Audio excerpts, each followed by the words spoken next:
हिजाब तनाज़ा मुल्क के तूलो अर्ज में शिद्दत इख्तियार करता जा रहा है। हिजाब की तायद में मालेगांव के स्टेडियम में मुस्लिम खवातीन ने बड़े पैमाने पर धरना दिया। मालेगांव के मुसलमानों ने आज यौम हिजाब मनाने का ऐलान किया।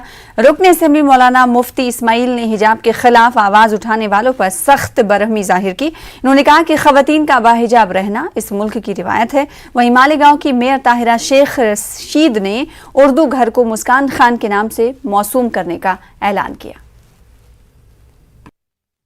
मुस्कान खान, मोहम्मद हुसैन खान, ये हवा की शेरनी बेटी, इसका नाम उर्दू घर को दिया जाए, ऐसा हम महासभा में विषय लेकर ठहराव करके उसको हम मुस्कान खान के नाम से मंसूब करना चाहते हैं।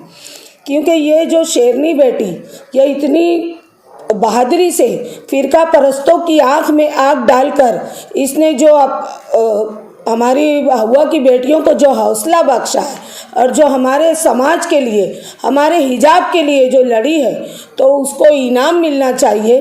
तो हम उर्दू